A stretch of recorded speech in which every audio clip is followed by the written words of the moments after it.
যারা হাঁস মুরগি পালন করতে চান অবশ্যই জলদি সিদ্ধান্ত নেন এবং হাঁস মুরগির খামারের কাজে লেগে পড়েন।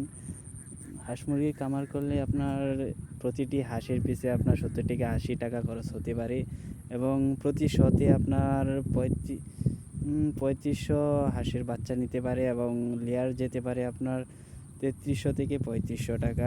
সব মিলিয়ে আপনার খরচ পড়বে আপনার 7 থেকে 8,000 টাকা। কারণ এখানে কিছু ধান আপনাকে সিদ্ধ করে খাওয়াতে হবে। প্রতি 100 হাঁসের পিছনে আপনার 1 মণ করে ধান সিদ্ধ করে খাওয়ানোর পর আপনার মাঠে নামাতে হবে এবং আপনার এভাবে মাঠে আপনারা দেখতে পাচ্ছেন আমরা যেভাবে খাওয়াচ্ছি মাঠে এভাবে খাওয়াতে হবে। তাহলে আপনার দেখা যাচ্ছে যে আপনার খরচটা অনেক কমে যাবে এবং আপনার লাভের সংখ্যা হবে অনেক। আপনার কী পরিমাণ লাভ করতে পারবেন সেটা জানতে চাইলে আপনার লাভ হতে পারে আপনার প্রতি হাঁসের পিছে প্রায় 150 টাকা থেকে 200 টাকা। কারণ একটি হাঁসের দাম 300 থেকে 350 হয়ে থাকে আমরা জানি।